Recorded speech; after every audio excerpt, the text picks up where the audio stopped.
It's about as important of a question as they come. Who is my family? It seems synonymous to another question. Where do I belong? Apparently, Jesus instinctively paired them together, as recorded in the 12th chapter of Matthew, verses 46 through 50. While Jesus was still walking to the crowd, his mother and brothers stood outside, wanting to speak to him. Someone told him, "Your mother and brothers are standing outside wanting to speak to you." He replied to him, "Who is my mother, and who are my brothers?" Pointing to his disciples, he said, "Here are my mothers and my brothers, for whoever does the will of my Father in heaven is my brother and sister and mother." I've written elsewhere about my close connection with my mother. While it is not universally true, there does seem to be a special connection between mothers and their sons, just as there is often between fathers and their daughters. I can certainly attest to both. When it comes to the former, that is what makes these supposed words of Jesus all the more shocking. Certainly by all biblical accounts, Mary and Jesus did not have a cold and distant relationship. Mary is portrayed as having both a warm affection and subtle reverence for her son as a young child. And Jesus, even while in the deepest of agony while he hung on the cross, was so committed to his mother that he took time to appoint a disciple to care for her in view of his imminent death. And yet on another occasion, when informed that his mom, along with his brothers, were waiting outside and wanting to speak to him, Jesus basically told the crowd that his gang of often clueless disciples were more family than a woman who gave birth to him and raised him. I mean, damn, Jesus, that's cold. He goes on to clarify that what qualifies someone as a member of his family is if they do the will of the Father. But wasn't the very fact that she was his mother based on an angelic declaration of God's favor on her life? Isn't it fair to assume that said favor is based, at least in part, on a fair amount of effort on Mary's part to follow a righteous path? But none of that mattered now in this moment for Jesus and Mary. On that day, Mary and her other children wouldn't receive from Jesus even the attention commonly provided to distant relatives. What caused Jesus to be so harsh?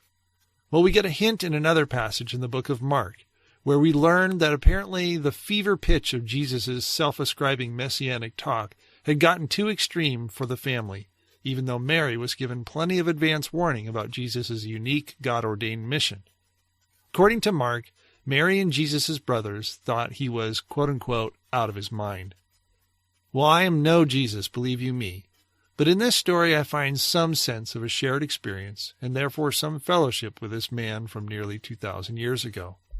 The last few years have been very hard because I have grieved the loss of so many loved ones, not from physical death, but by a separation of conscience and will. This has included literal blood relatives along with those who I had thought were fellow brothers and sisters in God's family, the church. Having grown up in a devout Christian home, these two families were very intertwined. I recall singing, both in my house and at church on Sundays, the Bill and Gloria Gaither contemporary hymn, Family of God. The chorus goes like this: I'm so glad I'm a part of the family of God. I've been washed in the fountain, cleansed by his blood. Joint heirs with Jesus as we travel this sod, for I am part of the family of God. But now many in both my literal and supposedly spiritual family seem estranged. I look at them and think, I don't even know who you are. And to be fair, I know they are thinking the same. The cause of this divorce? We have a shockingly different understanding of the will of the Father. I am convinced that many of them think that God's will is synonymous with the idols of which I have previously written about. Their patriarch and prophet is now Donald Trump. In contrast, I had one of my former pastors say that my conclusions about evangelicalism were either brilliant or crazy, and it was clear by the tone of the conversation that he was strongly leaning towards crazy. Either way, the end result is the same. We've drifted apart as we pursue two diametrically opposed agendas. And yet among the loss, I have much to celebrate, for I have found new family members I never knew existed. Or perhaps I knew they existed, but they were, those people that needed the saving. Curiously, it turns out that they are more eagerly practicing the kind of unconditional love I was told was supposed to be a central conviction and way of life with my former family.